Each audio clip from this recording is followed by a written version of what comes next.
म्हणलं पाहिजे परमेश्वराने मला इतकं चांगलं शरीर दिलं, इतकी चांगली योनी दिली, इतकी चांगली बुद्धी दिली, इतकं चांगलं माझ्या आयुष्यामध्ये काळ आणला. सगळीकडे सुख असताना अशा प्रकारचे विचार तुमच्या मनात येणं हे काही योग्य नाही. मिळालेलं जे यश आहे ते यश खूप प्रयत्नाने मिळत असतं. झालेला लाभ हे प्रयत्नाचं फळ आहे. आणि अहंकार जो मूळ माणसं असतात त्यांना तो अहंकार असतो. त्या व्यापाऱ्याच्या मुलाला माझ्याकडे इतका पैसा आहे त्याचा अहंकार आला आणि तो तुम्हाला ओळखू शकणार नाही. आणि जी मूर्ख माणसाची संख्या या जगामध्ये भरपूर आहे, पण त्याने तुम्हाला क दर्जाची वागणूक दिली याचा अर्थ तुम्ही क दर्जाचे आहात असं नाही. आपलं शरीर आपल्याला आहे, विद्या संपादन केलेली आहे. तुम्ही काय करा माझं म्हणणं लक्षात घ्या. जेव्हा माणूस आपल्या दोन पायावर उभा झाला आणि आपल्या त्याचे दोन हात जे आहेत मोकळे झाले आणि त्याच्याही तो पुरुषार्थ करू लागला, तेव्हा ती जी आहे त्या सृष्टी चक्रामध्ये उत्क्रांती घडली. माझ्या दृष्टीने तुमच्या जवळ ज्याच्याजवळ दोन हात आहेत त्याला काय कोणत्याच गोष्टीची कमी नाही. आता आमचाच तुम्ही विचार करा, आमच्या शरीरात जेव्हा काटे मोडतात तर काटे काढायला आमच्याजवळ हात नाही. आमच्या शरीरावर जेव्हा पिसवा किंवा दुसरे किडे बसतात आणि आमचं जे आहे रक्त शोषतात, आम्हाला कळते की आमच्या अंगावर सगळे बसलेले आहेत, आमचं रक्त शोषण करत आहे, पण हात नसल्यामुळे आम्ही त्यांना बाजूला काढू शकत नाही. त्यामुळे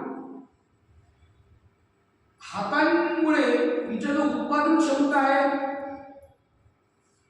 आम्ही जसं थंडी ऊन वाऱ्यापासून स्वतः संरक्षण करू शकत नाही, तुम्ही तुमच्याजवळ हात असल्यामुळे घर बांधू शकता, वस्त्र विणू शकता, वस्त्र घालू शकता, झोपण्यासाठी बिछाना अंथरू शकता, पांघरून घेऊन झोपू शकता.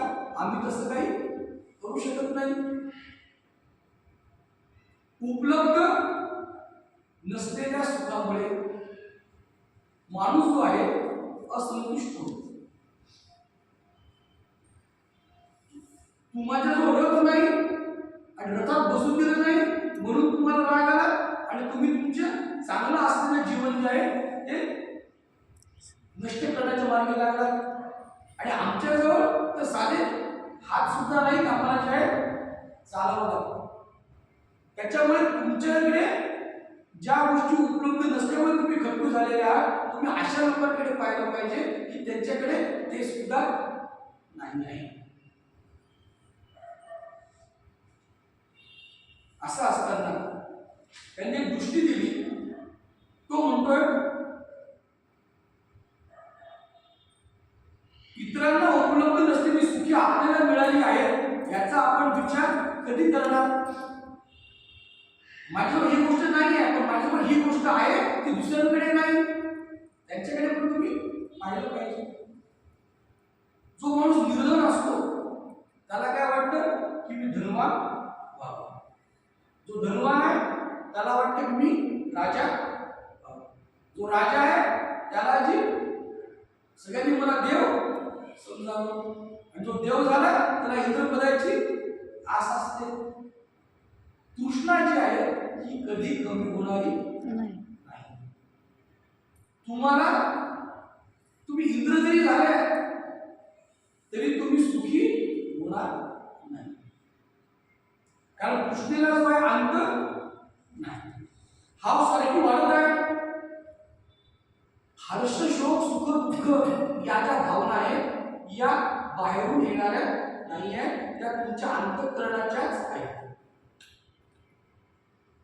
एखाद्या पक्ष्याला पिंजऱ्यात जसं डागून ठेवतात तसे आपल्या या वृत्ती आहेत या आपल्या अंतःकरणातच आपण नियंत्रित केल्याशिवाय आपल्या जीवनामध्ये शांती येणार नाही. आपण या सगळ्या गोष्टी नियंत्रित करू शकलो पाहिजे तरच आपली जी आहे सर्व प्रकारच्या भयापासून मुक्तता होणार.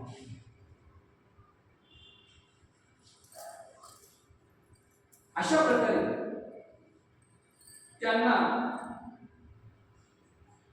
जेव्हा कश्यप मुनीला समजावलं तेव्हा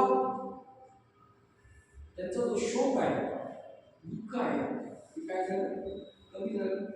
त्यांना त्यांचं जे आहे अत्यंत लागलं की खरंच आहे की आपण इतक्या प्रकारे टोकाचा जो विचार आहे तो करायला नाही. आपल्या संतांनी आपल्याला हेच शिकवलं की आपल्या ज्या भावभावना आहेत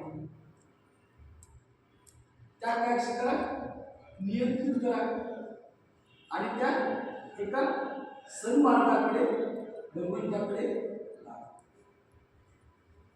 कारण तुम्ही किती जरी मिळवलं तरी ते जे आहे तालोकामध्ये नष्ट होणार. जीवन आहे अनित्य आहे क्षणभंगूर आहे